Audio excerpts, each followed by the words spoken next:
The University of North Alabama has been educating students in the music and entertainment industry since 1975. One of the first programs of its kind in the country, and the first in the state of Alabama. We've got a lot to be proud of as we celebrate the program's 50th anniversary. We want to share some of the alumni and their UNA stories. I look back on those times and I realize I grew so much as a person, and I think I grew so much as a person because UNA allowed me the leeway to learn and become that leader and a mentor, not just for students, but for faculty and staff. Hi, I'm Bob Garfrerick, and this is my UNA story. I was a music major in college at the University of Alabama in the 1970s, and before I was anything else, I was a horn player. And I played my senior year in college on a cruise ship for Carnival Cruise Lines and was a musician. And then my senior year, I took an interest in writing songs, and that kind of led me to an interest in the music business. When I was signed at Fame, Walt Aldridge approached me and said, I'm teaching classes over at this program at UNA, and you seem like a smart guy. Maybe you'd like to teach part-time too. So I ended up teaching the record company, production, and music publishing, which was about all they had at the time. It was funny. I remember the first class I ever taught because I wanted to do good. I wanted to really have a great class. And I didn't know the first thing about teaching at the time. It was the first time I'd ever taught anything.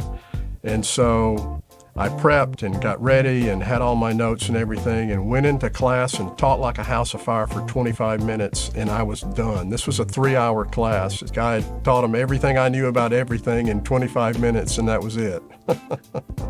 I transitioned from MTSU to UNA when I heard about a job down here and that they were looking for someone to lead the program. After having spent 6 years in a large program at MTSU, that was attractive to me because I was looking to make curriculum my signature thing coming to UNA in 1998. There was something of a blank slate in a way because we were an interdisciplinary center at the time. And we had programs in the College of Business, we had programs in the music department, and we ultimately developed them in the Department of Communications. And it came time to actually plant our own flag and develop our own imprimatur as a program that had all the interdisciplinary characteristics, but also was different than the other flagship programs in the region like Belmont and MTSU, and develop our own personality. I've always been proud of that and glad that we were able to do that. One of the challenges of music industry and entertainment industry departments around the country and the world really is that many people in the music industry identify as musicians, but probably just as many don't. By becoming a standalone entertainment industry department, you could be one of our majors but not be a musician or not be a singer. You could be a business person, you could be a communications person. But for those who identified as a musician, they could minor or study music alongside the entertainment industry, and that became one of the things that was unique about UNA's program at the time.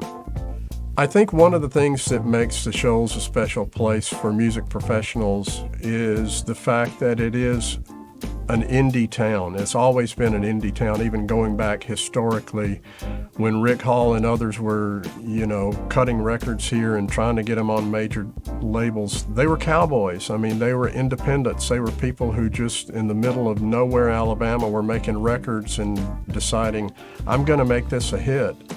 And that is a special sort of history and legacy to the town. And the university and the university's program kind of had the same personality. There's an openness about the music business in this town, and I think the university speaks to that. In this place where there's no major interstate running through the middle of town, you have to know where it is to get here. It's off the beaten path. It's close enough to Nashville. It's close enough to Huntsville to get on a plane and go anywhere that it makes it a special place to be, and it has this funky indie feel about it.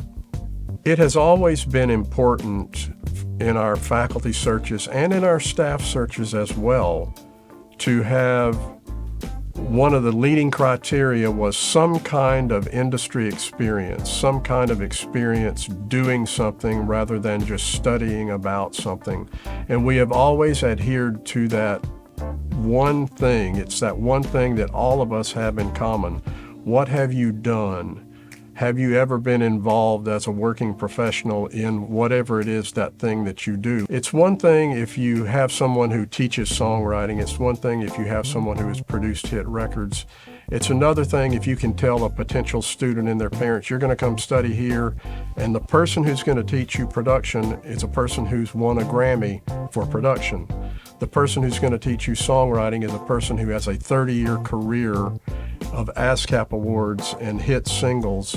And so you're going to be studying with the best, not just someone who is going to teach you from a book.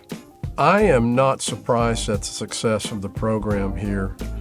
I think it has always had a personality of its own, and it was one of the first programs in the country. When you look at what was happening in 1975, there wasn't a lot of places you could go and study the music business, which is one of the things that always appealed to me. When I graduated from college in 1979, I knew I wanted to be in the music business somehow, but I did not have a clue how to go about it. I just moved here to Muscle Shoals and thought, I'll figure it out. And when I saw that, oh, there are places that you can go and study that fascinated me, because I thought I would have been a good candidate for that before I went to college. And the idea of educating people on that has appealed to me, and why I spent 30 years doing it. I've seen a lot of students say, well, I really wanted to be in A&R, or I really wanted to write songs, or I really wanted to do that. But when you look at successful people over time and over the course of 50 years or so, most of them have done multiple things. Maybe they started out writing songs, or maybe they started out working in a publishing company, but then become artist managers, or then become running a live venue. You don't have to have that figured out. You can evolve over time. Go where the business is. If you want to be in Nashville, if you want to be in Austin, if you want to be in Charlotte, North Carolina, go there and do whatever it takes to survive there until you can do the thing that you want to do there. You've got to go and be there where you want to be, doing the sorts of things that you want to do long term.